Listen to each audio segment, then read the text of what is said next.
Now, for our next lesson for Principles of Teaching, let's talk about lesson planning. Now, the big question is, why do we need to do a lesson plan? What's the purpose of a lesson plan anyway? So, number one, a lesson plan is needed in order to structure the lesson. Para pag nagturo yung teacher, hindi siya sabog-sabog. No? So that's one purpose of a lesson plan, to structure the lesson. Number two reason why we need to do a lesson plan is for the teacher to organize its contents and materials. Like what I mentioned earlier, na para hindi sabog yung pagtuturo ng teacher. So the execution of the lesson is more organized because there is a plan. Alright? So the purpose of a lesson plan is to organize the contents and the materials needed. Alright, number three purpose of a lesson plan is to determine the method of delivery. No? So may guide yung teacher kung anong method yung gagawin niya in the execution of the lesson. And number four, the purpose of the lesson plan is to assess student learning. Later we will be mentioning assessment. And lastly, the purpose of the lesson plan is to evaluate its application and effectiveness of the execution of the lesson. So those are the reasons why teachers are more or less required to do a lesson plan. Now, writing a lesson plan has four important functions. So take note, writing of the lesson plan has four important functions. Number one, the writing of a lesson plan functions in order to identify what the teacher expects from the students to be able to do by the end of the lesson. So by the end of the lesson, the student should be able to something like that. Alright? Number two function of writing a lesson plan is to define what the teacher intends to do to make the execution of the lesson possible. Another function of writing of a lesson plan is to keep the teacher focused on the target. And lastly, the function of writing of a lesson plan is to act as a record of what the class has done. Alright, so why is it that we are really required? No? Teachers are required to write a lesson plan. Now, a lesson plan has its advantages. Alright, so what are the advantages of writing a lesson plan? Alright, number one, it makes the work regular and organized. Like what I have mentioned earlier, it keeps the teacher more focused and hindi siya sabog-sabog, no? Parang tuturo siya. Alright, it makes the work regular and organized. Another advantage of writing a lesson plan is it induces confidence. No? So, habang nagsusulat yung teacher, sinusulat niya yung lesson plan niya, it gives that feeling of kaya ko to. Yan, I can execute the lesson. It induces confidence. Kasi planado lahat, no? So nandun lahat, yung mga questions niya, assessment, yung method of teaching. So by writing, preparing the lesson plan gives the teacher a certain confidence na kaya kong ituro ito in front of the students.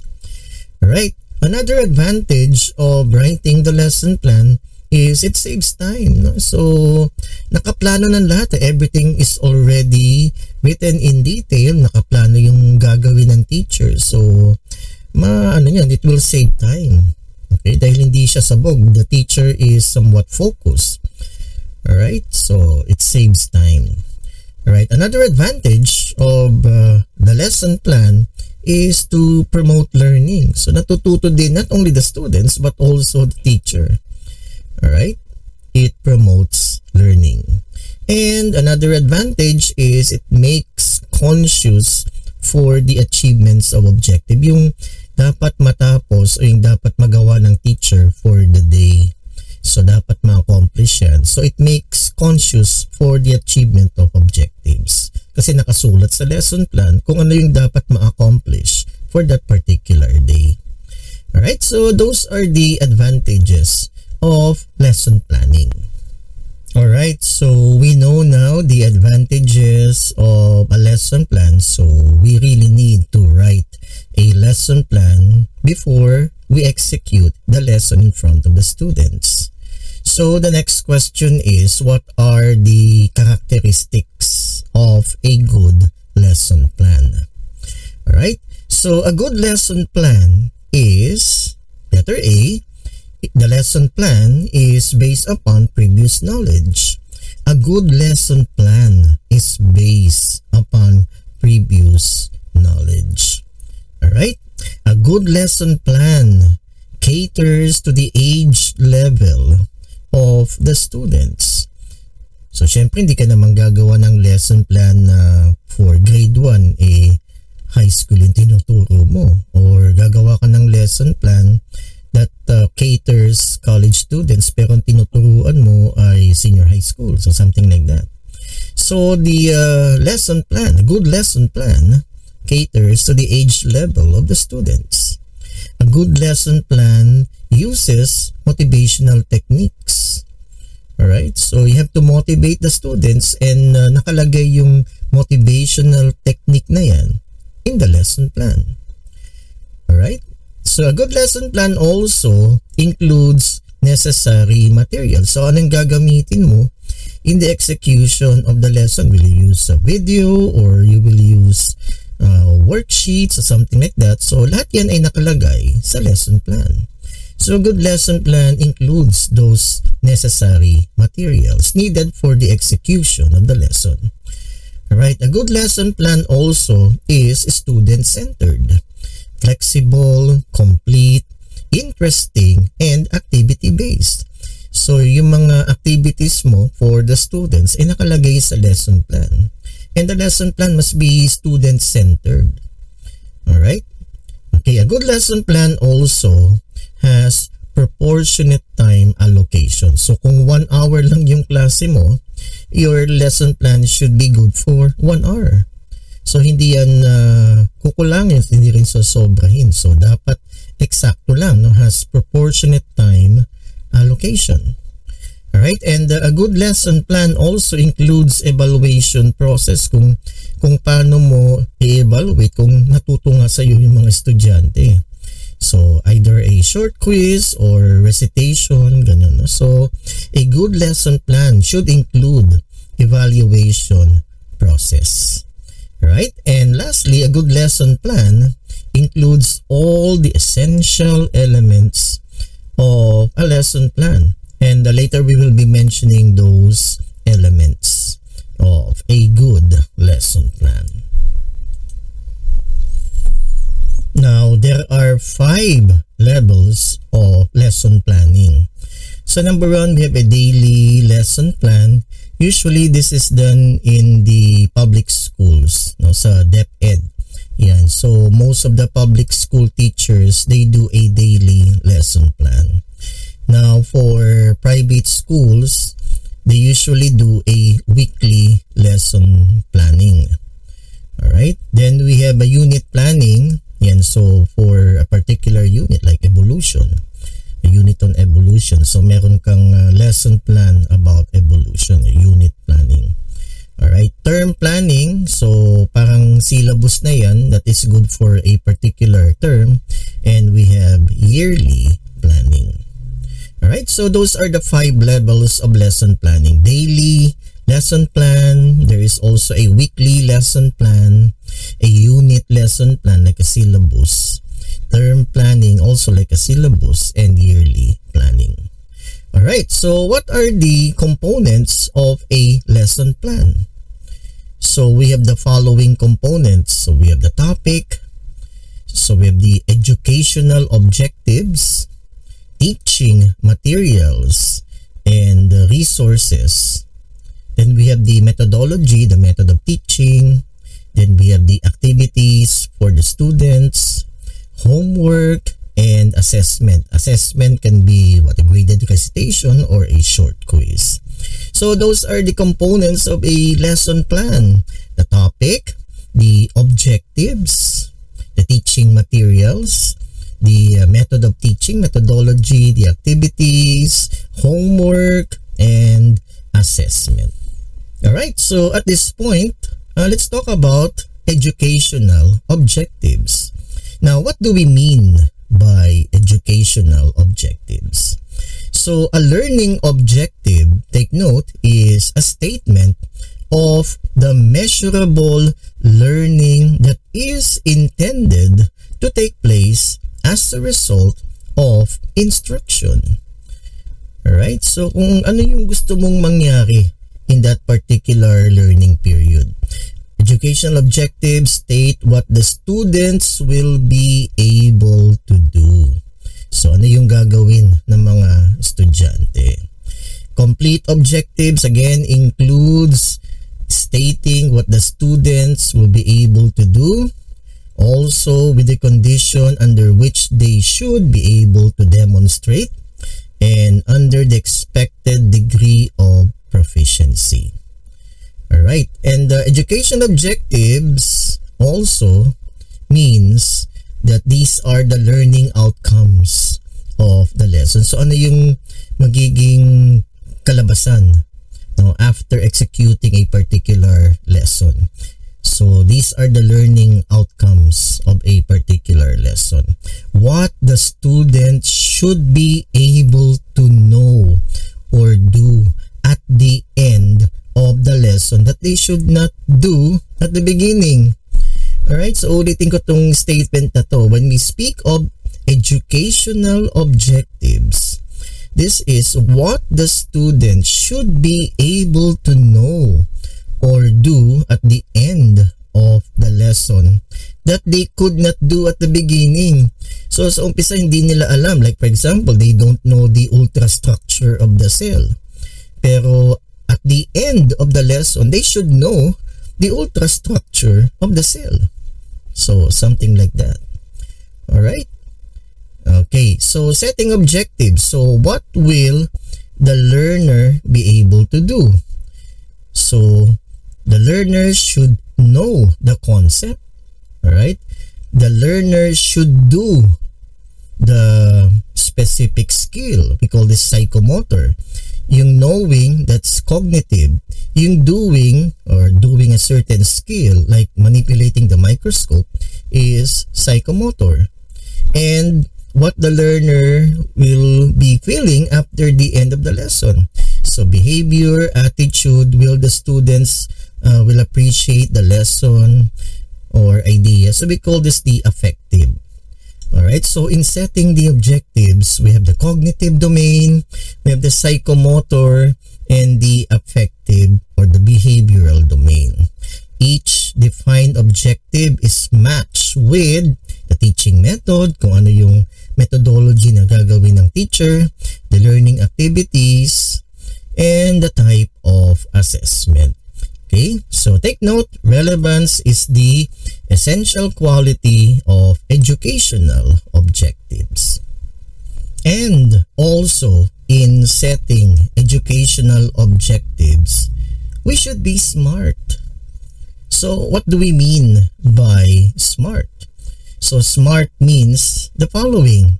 Your educational objectives should be S for specific, letter M for measurable, letter A for attainable, letter R for realistic, and letter T time-bound.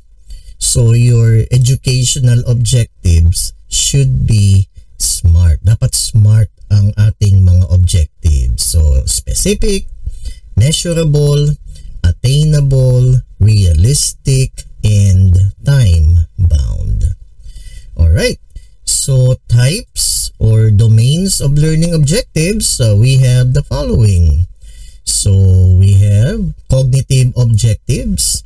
So what do we mean by cognitive objectives? Cognitive objectives, they describe the knowledge that learners are to acquire. Alright, then we have affective objectives. When we speak of affective objectives, that describes the behavior or feelings, attitudes, and dispositions that the learners are expected to develop.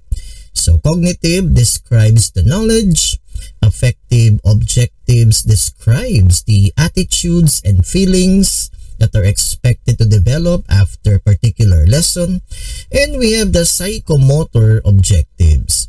So when we speak of psychomotor, ito yung manipulative or yung mga skills relate to the manipulative and motor skills that the learners are to master. Like for example, how to manipulate the microscope or how to prepare a slide for microscopic observation. So those are psychomotor objectives.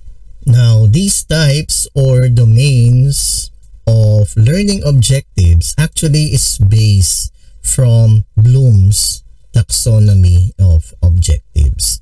Now, there are 6 levels of the Bloom's taxonomy of objectives. So we have knowledge, comprehension, application, analysis, synthesis, and evaluation. Alright, so from bottom up, we have knowledge, comprehension, application, analysis, synthesis, and evaluation. So let's talk about first knowledge, alright, or remembering.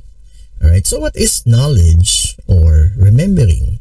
Now, when we speak of knowledge or remembering, this is defined as the remembering of previously learned material.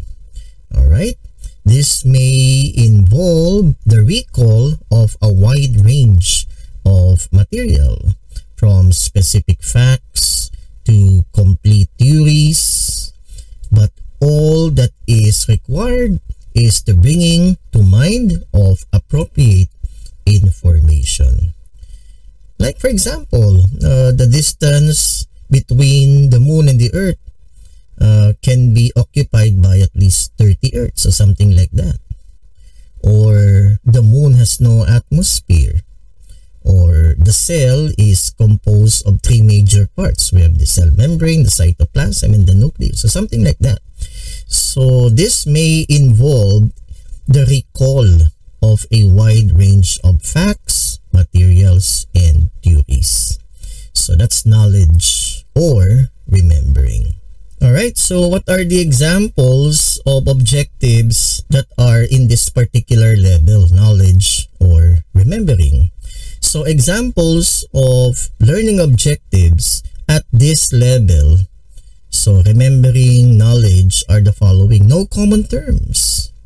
So what is endocytosis, or what is exocytosis?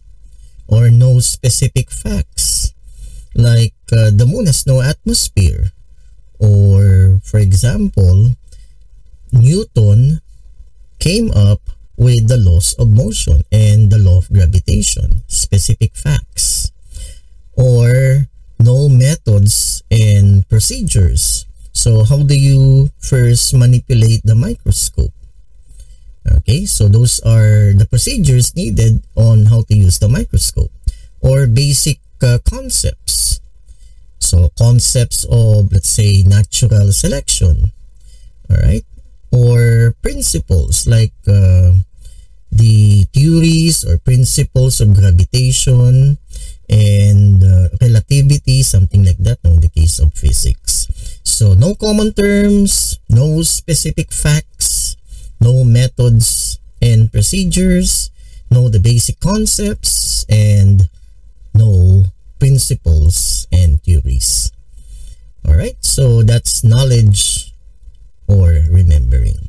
Alright, so at this point, I will now give you a list of keywords under this level, knowledge, remembering, and this will help you in writing your lesson plan. So under knowledge and remembering, take note of the following keywords like list. List down the procedures on how to manipulate the microscope, something like that. Define natural selection.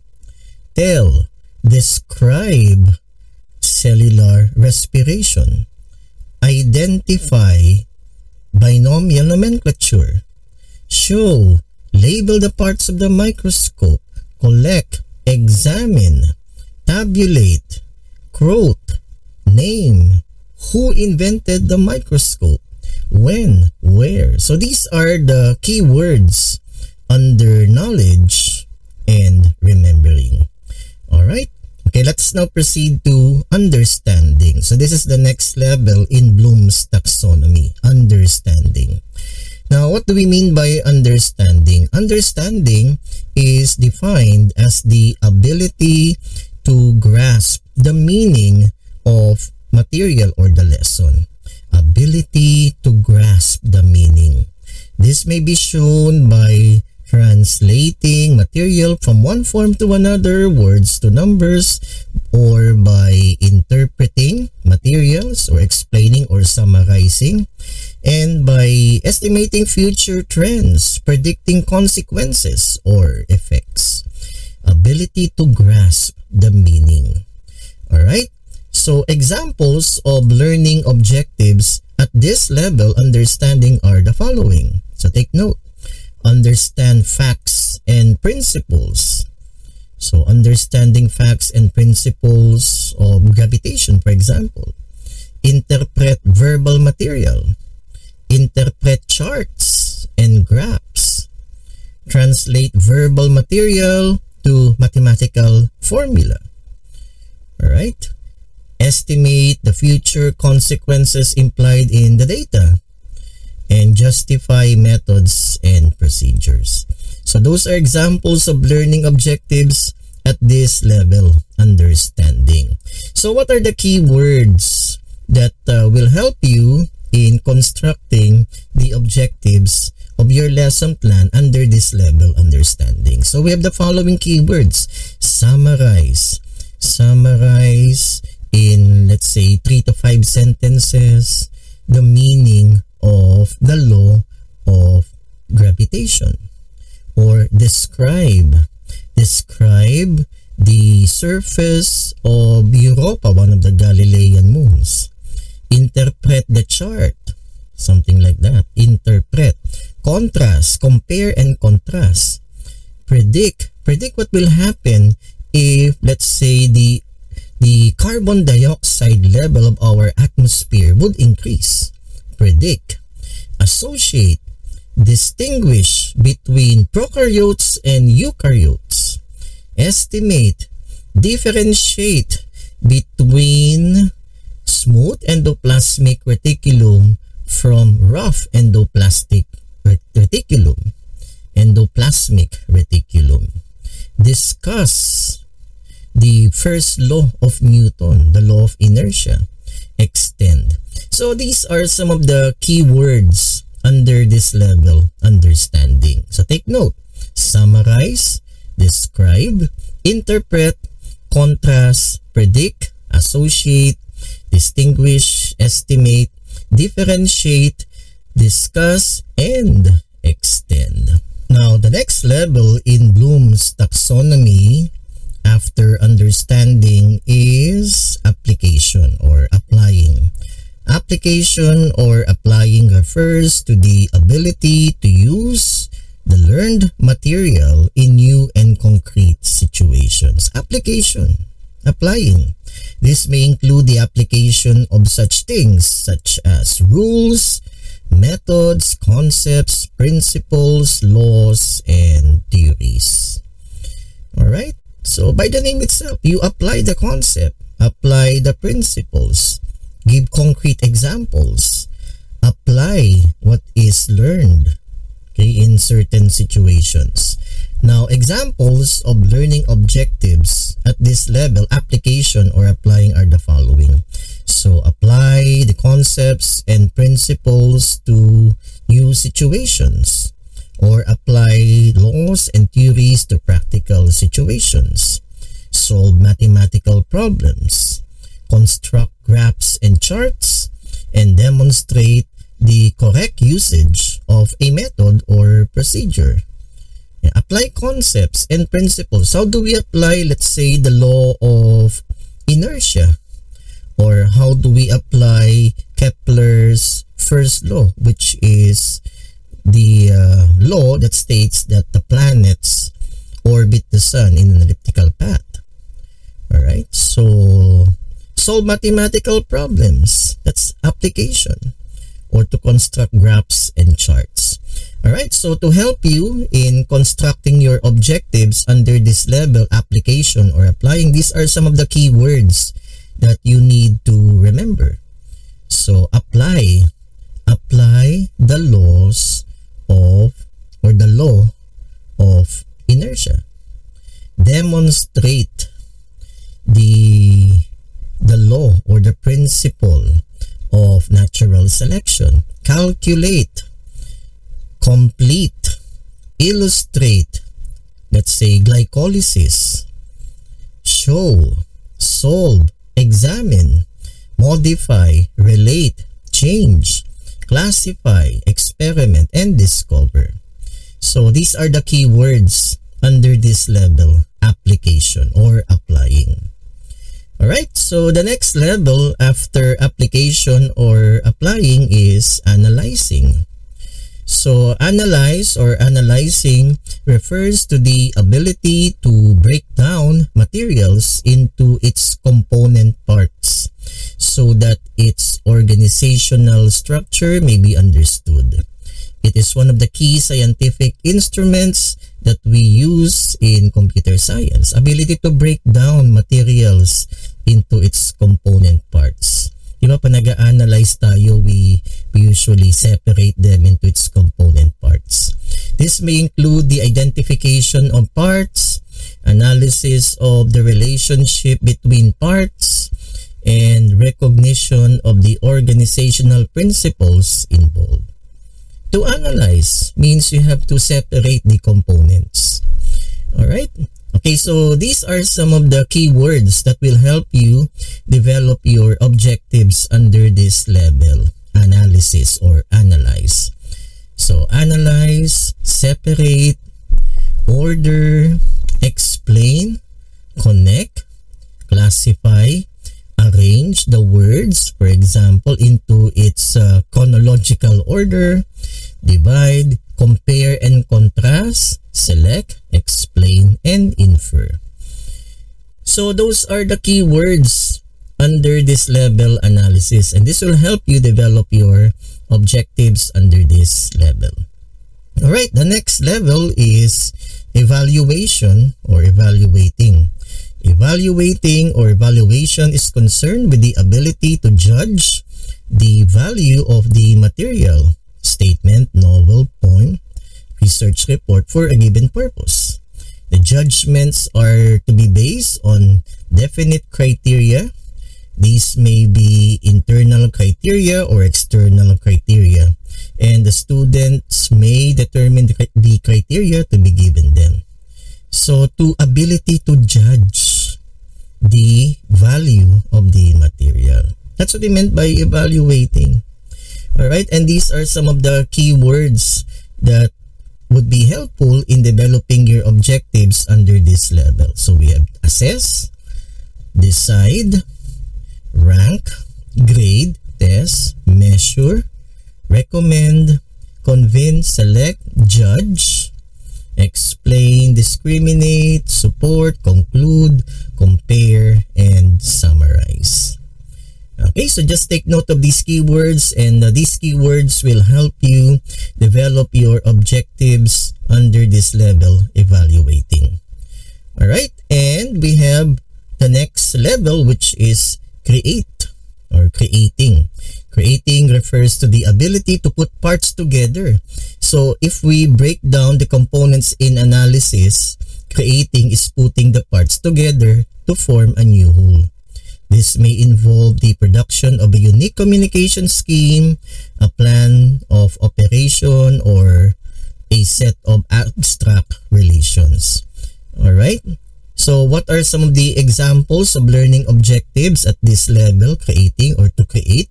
So, for example, write a well-organized team, or gives a well-organized speech, write a creative short story or a poem or music. Composing music is under creating, or composing a poem also is under creating. Alright, so we have next, integrating learning from different areas into a plan. Formulate a new scheme, and can the student justify a stand decision? Alright, so what are the key words under this level? So we have combine, integrate, modify, rearrange, substitute, plan, create, design, invent, what if, compose, formulate, prepare, generalize, and rewrite. Okay, so those are the levels of Bloom's taxonomy cognitive objectives. Now, what about the affective domain?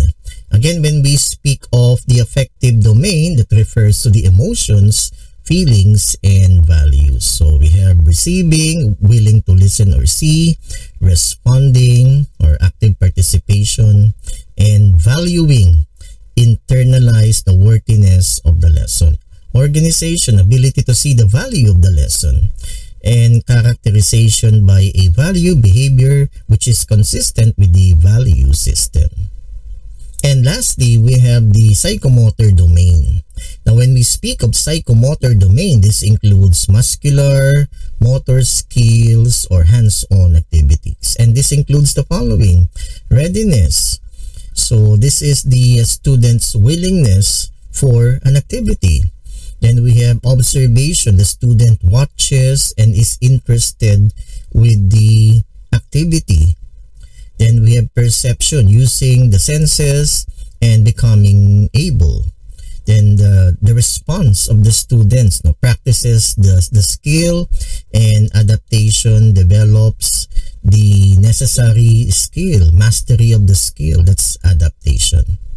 Alright, so before we continue with teaching materials and resources, let's watch this video about Bloom's taxonomy and educational objectives. Let's watch this.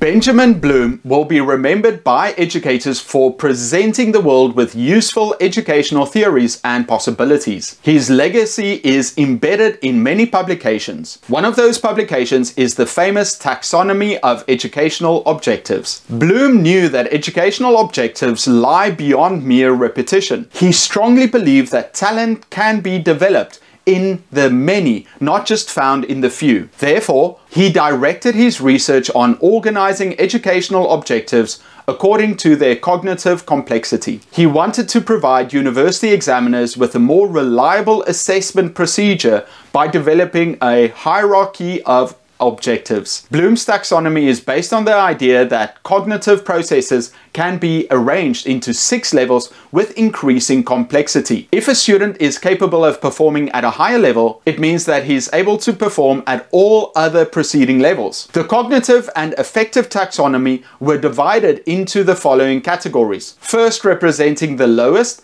and the last representing the highest level of mastery. Cognitive knowledge-based categories. Knowledge. The student recognizes and remembers facts, terms, and basic concepts. Comprehension. The student demonstrates and understands facts and ideas. Application. The student is using and applying the acquired knowledge in problem-solving situations. Analysis. The student is breaking complex ideas into its components and understands their relation. Synthesis. An opposite process of analysis, where the student creates a structure from diverse parts to form a new meaning. Evaluation. The student presents and defends opinions based on the information provided. So Bloom's taxonomy is not just a simple classification.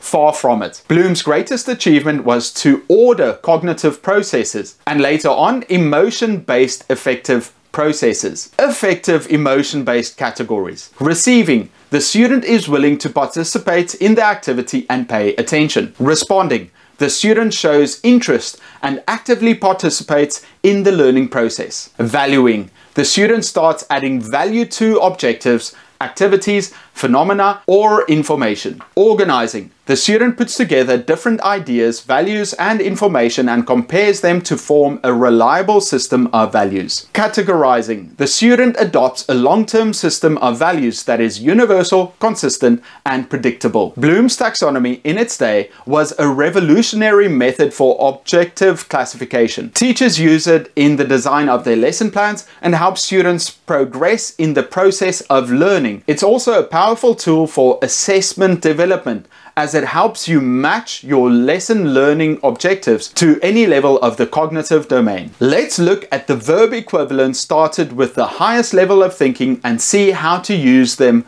more effectively. Evaluation. Create. At the highest level of thinking, ask students to create original work using design, construction, comparison, development, investigation, imagination, and invention. Synthesis. Evaluate. Use the objectives in this level of the cognitive domain to motivate students to make evaluations, take a stand and justify their decision based on solid argument, critique, support, weight, verification, and value. Analysis. Analyze. Now's the time for your students to find connections between the ideas through experiments, questions, tests, examinations, categorizations, and comparison. Application. Apply. Place students in a situation where they can apply their knowledge in new situations and be able to use, implement, solve, demonstrate, operate, execute, and interpret information. Comprehension. Understand. Encourage students to classify, locate, describe, discuss, identify, recognize, and explain ideas. Knowledge. Remember. Make students memorize, repeat, list, define, duplicate, and state facts and basic concepts. For ever more effective use of Bloom's taxonomy in your classroom, design activities that will challenge your students to move from the basic thinking processes to a higher, more complex level of thinking where they'll be able to evaluate and create. To do so, try asking the right questions. Questions that will initiate thinking at a particular cognitive level by using the appropriate verbs. The original or revised Bloom's taxonomy is a powerful tool for developing learning outcomes. Why, may you ask? Simply because it explains the learning methods. For students to understand the concept, they must remember it. To apply the concept, they first need to understand it. To evaluate a procedure, they first must have analyzed it. To get a correct conclusion, they first must conduct a thorough evaluation. Remember, you don't have to start at the bottom of Bloom's taxonomy and work your way up with your students, one concept at a time. Try taking into consideration the level of thinkers in your class and start from there. That way, both you and your students will enjoy the learning process. Let's follow Benjamin Bloom's footsteps and perceive education as an exercise in optimism and determination to fulfill human potential.